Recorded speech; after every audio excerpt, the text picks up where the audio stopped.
ಎಲ್ಲರಿಗೂ ನಮಸ್ತೆ. ತಮ್ಮೆಲ್ಲರಿಗೂ ಬೃಂದಾವನ ಬೆಳಕು ಯೂಟ್ಯೂಬ್ ಚಾನಲ್ಗೆ ಆತ್ಮೀಯವಾದಂತಹ ಸ್ವಾಗತ. ಈ ಒಂದು ವಿಡಿಯೋದಲ್ಲಿ 2026 ಅಂದರೆ ಈ ವರ್ಷದ ಒಂದು ಹೋಳಿ ಹುಣ್ಣಿಮೆ ಯಾವಾಗ ಮತ್ತು ಈ ಒಂದು ಹುಣ್ಣಿಮೆಯ ತಿಥಿ ಯಾವಾಗ ಆರಂಭವಾಗಿ ಯಾವಾಗ ಮುಕ್ತಾಯವಾಗುತ್ತೆ ಅನ್ನೋದನ್ನು ಡೀಟೇಲ್ ಆಗಿ ನೋಡೋಣ. ಎಲ್ಲೂ ಕೂಡ ಸ್ಕಿಪ್ ಮಾಡದೆ ವಿಡಿಯೋವನ್ನು ಪೂರ್ತಿಯಾಗಿ ನೋಡಿ. ಹೋಳಿ ಅತ್ಯಂತ ಮಹತ್ವದ, ಎದ್ದು ಕಾಣುವ ಮತ್ತು ವರ್ಣರಂಜಿತ ಹಿಂದೂ ಹಬ್ಬಗಳಲ್ಲಿ ಇದು ಕೂಡ ಒಂದಾಗಿದೆ. ಇದನ್ನು ಅಪಾರ ಉತ್ಸಾಹ ಮತ್ತು ಸಂತೋಷದಿಂದ ಆಚರಣೆಯನ್ನು ಮಾಡಲಾಗುತ್ತೆ. ಭಾರತದ ಹೆಚ್ಚಿನ ರಾಜ್ಯಗಳಲ್ಲಿ ಹೋಳಿಯನ್ನು 2 ದಿನಗಳಲ್ಲಿ ಆಚರಣೆಯನ್ನು ಮಾಡ್ತಾರೆ. ಈ ದಿನ ಹೋಳಿ ಹಬ್ಬವು ವಸಂತ ಕಾಲದ ಆಗಮನ ಮತ್ತು ಚಳಿಗಾಲದ ಅಂತ್ಯವನ್ನು ಕೂಡ ಸಂಕೇತಿಸುತ್ತೆ.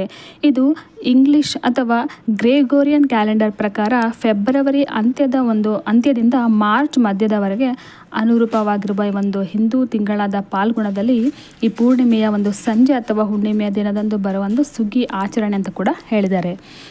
ಈ ಹೋಳಿಕಾ ದಹನವನ್ನು ಮಂಗಳವಾರ ಸಂಜೆ ಅಂದರೆ ಮಾರ್ಚ್ 3, 2026ರಂದು ಆಚರಣೆ ಮಾಡ್ತಾರೆ.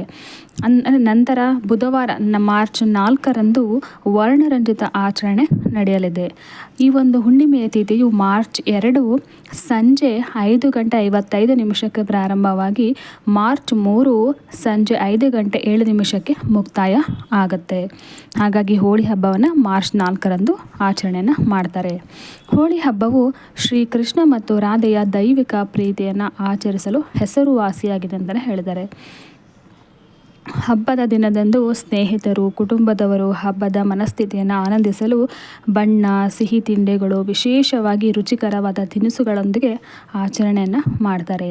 ಈ ಹಬ್ಬವು ರೋಮಾಂಚಕಾರಿ ಹಾಗೂ ಅವಿಭಾಜ್ಯ ಅಂಗವಾಗಿ ಈ ಒಂದು ಹಬ್ಬವನ್ನು ಆಚರಣೆ ಮಾಡ್ತಾರೆ. ನೋಡಿದ್ರಲ್ಲ ಸ್ನೇಹಿತರೆ, ಈ ಒಂದು ಮಾಹಿತಿ ನಿಮಗೆ ಇಷ್ಟ ಆಗಿದ್ರೆ ಲೈಕ್ ಮಾಡಿ, ಶೇರ್ ಮಾಡಿ. ಧನ್ಯವಾದಗಳು.